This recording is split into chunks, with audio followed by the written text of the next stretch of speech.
Það var dásamlegt veður á Fáskrúðsfirði þegar við kíktum þar við á dögunum. Í daglegu tali Fáskrúðsfjörður nefndur franski bærinn og þar ýmislegt sem tengist fransmönnum. Tengingin við Frakkland á rætur að rekja til veiða franskra sjómanna undan Austfjörðum og reistu þeir til að mynda kapellu og spítala í bænum og skammt frá má finna kirkjugarð franskra sjómanna. Hún Berglind Ósk Agnarsdóttir, sagnakona, hefur mikinn áhuga á sögu Fáskrúðsfjarðar og miðlar henni til þeirra sem vilja, en hún starfar á sumrin sem leiðsögumaður bæinn. Ég var 5 ára gömul þegar ég flutti hérna með foreldrum mínum og sporin mín liggja hér allar koppagrundir. Svo fór ég til Reykjavíkur að mennta mig, leikskólakennara mennt og síðan flutti ég heim aftur fyrir 12 árum síðan. Og þá fór ég svona að taka meiri þátt í ferðaþjónustu hérna, en hef 30 ára skeið verið að segja sögur, bæði börnum og fullorðnum, öllum sem heyra vilju, og nú bættust ferðamenninni við. Berglind kennir á veturna en á sumrin vinnur hún hjá Tanna Travel við verkefnin Meet the Locals, þar sem hún röltir bæinn og fer á einkaheimili í kaffisópa. Og síðan ég líka með gönguferðir bara án kaffisópans. Og svo gjarnan haft samband við mig ef einhverju hópar að koma í bæinn og þá langar til að fá smá upplýsingar og leiðsögn. Og það auðvitað tengist þetta mest allt sögu fransmanna. En auðvitað eru til dæmis útlendingar, við fáum mikið af Frökkum og þeir eru bara mjög spenntir fyrir því að heyra hvernig fólk lifir í litlu þorpi austur á landi á Íslandi. Það finnst þeim bara spennandi, hvað það að gera og hvernig gerir það, mikill snjór, það alls konar spurningar sem maður fær. Ég hef fengið spurningu varðandi það að sólin hverfur hérna hjá okkur í tæpa 3 mánuði. Eru margir sem deyja vegna sólarleysis? Alls konar spurningar eins og þetta sem fólk forvitið að vita. Það mjög misjafnt hversu oft í viku Berglind fer í bæjarleiðsögn sem og hversu margir eru í hverri ferð. Alveg frá 2 og upp í svona 12-14, þá það orðið svona aðeins öðruvísi. Það ekki eins persónulegt þegar maður að fara með það stóra hópa. Þá þarf maður að haga ferðinu öðruvísi. Þá gengur maður áfram og stoppa svo reynir að koma sér upp á stein eða eitthvað svo allir heyri og maður geti verið í sambandi við hvern og einn. Engum líði eins og hún sér skilin út undan. Sko, ég reyni að halda mig svolítið við þetta svæði hér. Og ég segi þeim sögur af skrúðsbóndanum og ég segi þeim sögur af tröllskessunni Kolfreyju. Og svo segi ég þeim álfasögur, sögur af álfum og huldufólki, af því þær eigum við öll saman. Og svo ég að segja þeim bara frá hvað við erum að gera hér. Ég meina, hvað gerir fólk í litlum þorpum? Fólk forvitið líf fólks á öðrum stöðum á hnettinum. Það bara þannig. Við vildum ólm fá að upplifa það að fara í smá leiðsögn með Berglindi og báðum hana að rölta með okkur í smá stund og segja okkur frá nokkru því helsta sem hún segir frá í venjulegri leiðsögn. Við þurftum ekki að labba lengi áður en komið var á mikla söguslóðir.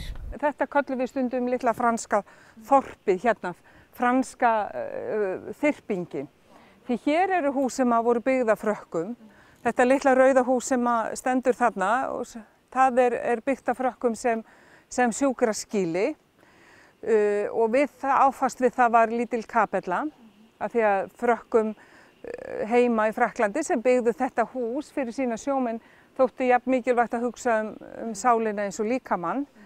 Og svo höfum við hér fyrir framan okkur, þetta sem sagt litla kapellan sem var flutt á nýjan grunn og eftirlíking af þessu rauða, því að Rauða húsið bara í eigu fjölskyldu og hefur þjónað sem heimili áratugi. En þetta hús hérna, þetta svolítið merkilegt hús því að það var flutt hingað úr Mjóafirðinum. Það reist þar á sínu tíma en síðan hafði Mjófirðingar ekki not fyrir þetta hús, þannig að það var bara flutt hingað rétt svona í þetta stóra reisulega hús. Og nú stendur það hér og svona verbúð. En síðan þetta nýbygging. Þetta hótelið, það var reist til viðbótar við hótelið sem að frönsku húsin hýsa til að rekstrareiningin yrði hagkvæmari. Það vantaði meiri herbyggi svo margir vildu gista hjá okkur. Og þessi lækur geymir svolítið merkilega staðreyndir.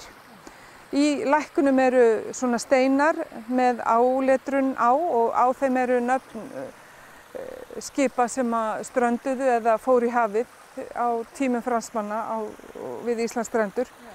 Og þannig að svona með táknrænum hætti rennur vatnið yfir þessi nöfn.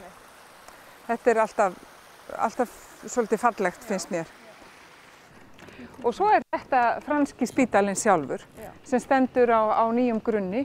Hann var upphaflega byggður hér aðeins utar en hann fékk hérna nýjan stað til þess að væri hægt að nýta húsið með húsinu sem er hérna andspænis sem er gamla læknishúsi. Og hefur alltaf verið þarna, staðið þarna kyrrt, er byggt þarna á sínu tíma.